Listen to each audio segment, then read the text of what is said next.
la naturaleza, los minerales, las rocas, la caldera de Bandama, lo que hablaba de la gente, y con frecuencia estaba, a pesar de ser niño, estaba siempre con gente muy mayor, porque me interesaba lo que hablaban los mayores y me aburría con los niños de mi edad. Hablando de niños, ¿cómo fue tu infancia? La infancia fue maravillosa aquí, fue maravillosa porque primero el ambiente familiar lo permitió, teníamos una existencia de privilegio en una posguerra donde no todo el mundo lo pasaba tan bien como nosotros, no nos faltaba nada. No estoy hablando de los caprichos de los niños de hoy, no nos faltaba nada desde el punto de vista de comida, de bienestar. Es un sitio donde solían venir familias, otras familias durante el verano. Cada familia tenía 4, 5 o 6 hijos y nos reuníamos grandes grupos de niños que vivíamos en un universo de fantasía conjuntamente. Explorábamos la región, que antes era una región donde no existían todas las urbanizaciones que ves ahora. La parte de delante de la casa, que actualmente la ves completamente urbanizada, eran campos de viñas.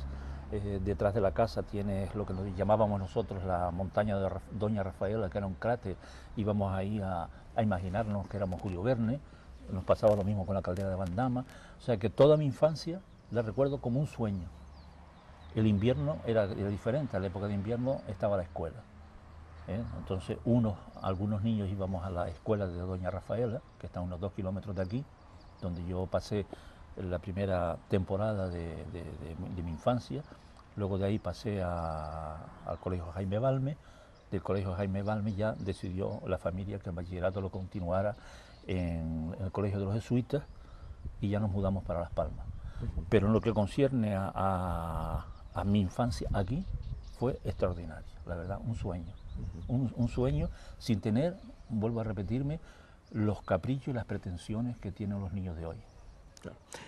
Hablando de los jesuitas, ¿te marcó algo el pasar por ese colegio o tú marcaste algo al pasar por ese colegio? Hombre, mi paso por los jesuitas me marcó mucho.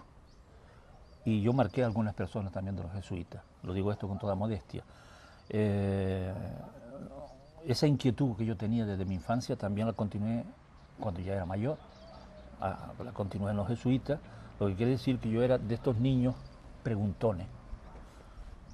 Estos niños preguntones que perturban la enseñanza, porque además mis preguntas tenían todas un trasfondo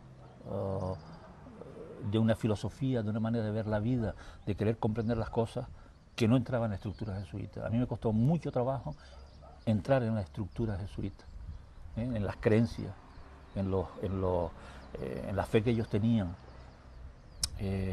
Yo me impresioné mucho cuando llegué a los jesuitas, que tenía entonces 10 años y había pasado de una vida, entre comillas, vamos a llamarle salvaje, una vida de campo, una vida de libertad absoluta, de pronto entrar en un recinto cerrado con 600 y pico alumnos, me sentí como tragado por un enorme dragón. Y ya me puse un poco a la defensiva.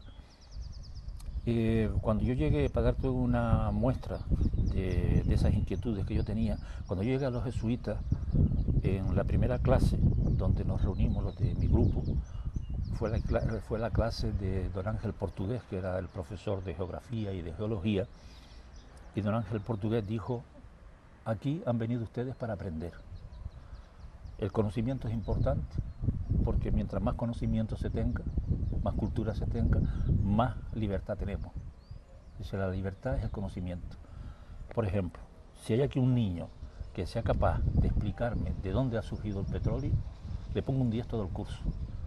Pues el único niño que se levantó fui yo. Y no fue porque fuera un niño pitirrio pretencioso, sino porque yo sabía de dónde había salido el petróleo. A esa edad me había leído muchos libros de geología y lo sabía. Y eso ya me puso en un estrato entre los otros compañeros muy diferente, porque la mayoría de los chicos no tenían ni idea de nada, de nada. Y yo ahí en los jesuitas tuve la parte negativa de mis polémicas con el credo y con la apología y con la filosofía jesuítica, y la parte positiva del padre Murrugarren y el padre Castro, que me apoyaron mucho. hubo otro padre que no me acuerdo ahora, que era el profesor de filosofía. Fueron 3 curas que me entendieron. Y luego ya hubo un periodo en que yo abandoné a los jesuitas, los abandoné a la muerte de mi padre, donde hubo un momento flotante, donde no podemos hablar de depresión, pero sí de desconcierto. Se ha muerto tu padre, mi madre se tuvo que reorganizar, fabricó un edificio en Tomás Morales, y yo estuve picoteando en diferentes, aprendí a ser delineante, empecé la carrera de comercio, la dejé ya en el momento de la reválida. Me sumergí, me dediqué a la inmersión submarina. Mi madre desesperada me preguntaba con frecuencia, ¿pero qué va a hacer de tu porvenir? Con la inmersión submarina tú no puedes ganarte la vida. Pero tal como yo veía las cosas en ese momento, yo le decía a mi madre, mientras haya mar y peces no me moriré de hambre, ¿no? Luego ya, bueno, ya de los jesuitas, la vida continuó. Llegó un momento en que conocí a la que fue después mi mujer. Eso me obligó a concentrarme un poco en cosas de carácter más práctico, y me casé.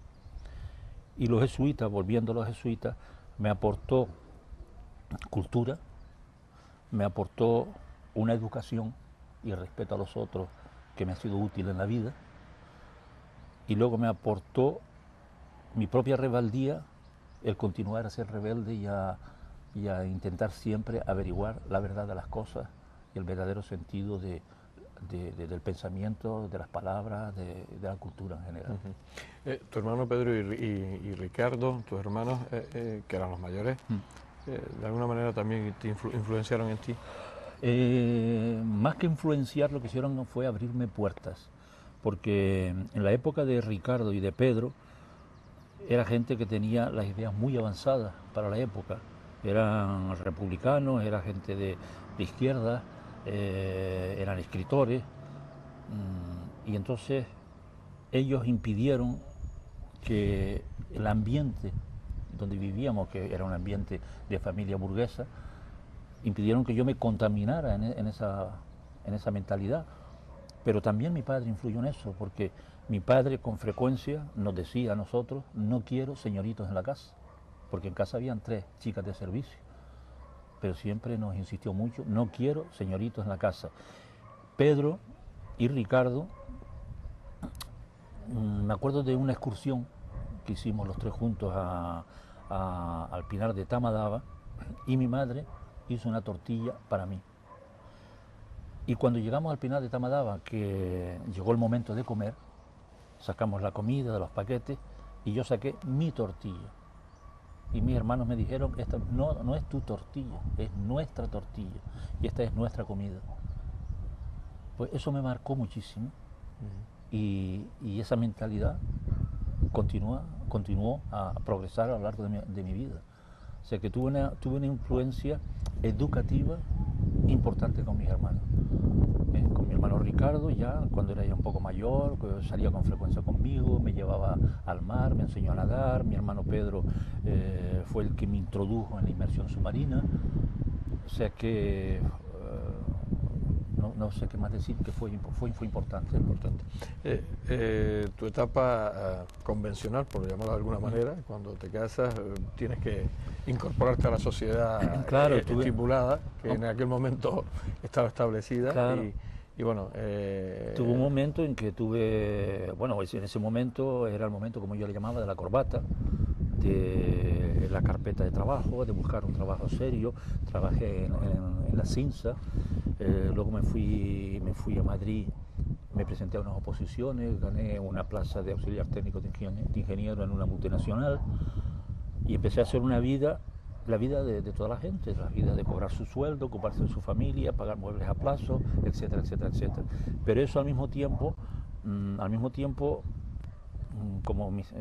tenía como una existencia doble y a veces triple, porque estaba la política subterránea de oposición al régimen y mis actividades de carácter artístico y literario, lo que provocaba muchas tensiones en la empresa, que no soportaba que uno de sus empleados saliera en la televisión, por ejemplo.